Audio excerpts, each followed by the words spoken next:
واحنا هنتغدى او هنفطر او هنتعشى، الطبق ده يا جماعه ينفع لكل الوجبات. وهنحط عليه مكون كمان دلوقتي هيعزز القيمه الغذائيه جدا. الخلطه يا جماعه ريحتها هتجنن، تنفع يتعمل بيها حاجات كتير جدا. خلينا اقتصاديين شويه ونستخدم نص ثمره.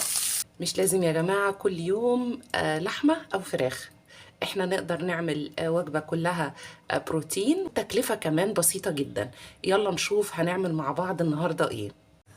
عندي حلة على النار حاطة فيها مية وغسلة كوبايتين عدس بجبة. انا محتاجة اسلق العدس ده نص سلقة فقط لا غير، او 3/4 سلقة. يعني انا مش عايزاه يستوي تسوية كاملة وفي نفس الوقت ما يبقاش ني، فهسيب العدس ياخد 3/4 سوا، ونشوف الخلطة بتاعة الطبق الرئيسي ده هنعملها ازاي. رفعت صينية او طاسة على النار، هحط فيها شوية زيت.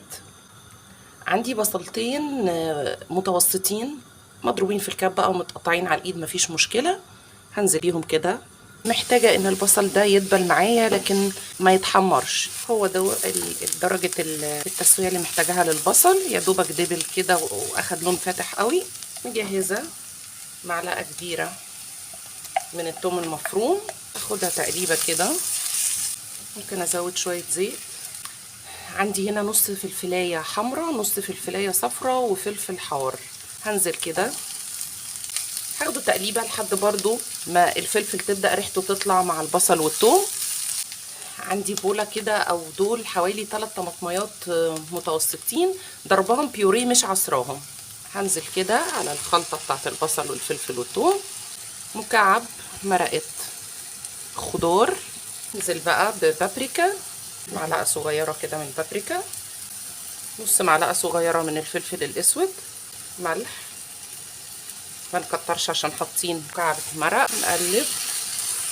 انا عايزة الخلطة دي جوسي شوية، فهزود الخلطة بشوية مية. هسيب الخلطة دي تتسبك او تستوي شوية، اهدي النار عليها واسيبها تاخد سواها شوية، ونرجع نشوف هنحط العدس امتى. الخلطة خدت الغلوة اللي انا محتاجاها اهو. لازم تبقى جوسي كده يا جماعة، لان المية فيها قليلة، نزودها شوية مية لان انا هكمل تسوية العدس فيها. انا صفيت العدس اهو. هنزل كده بيه. هسيب العدس ممكن ازوده شوية مية تانية.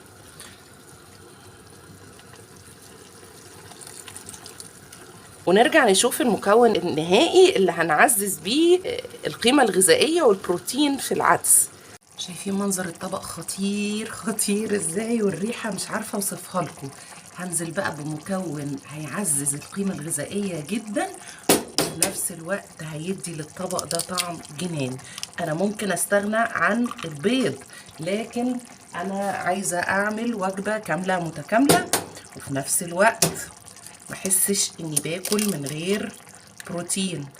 هدي رشة فلفل اسود من على الوش كده، وهغطي على البيض واسيب البيض يستوي سوا كامل، ونيجي نقدم بقى الطبق الخطير ده مع بعض.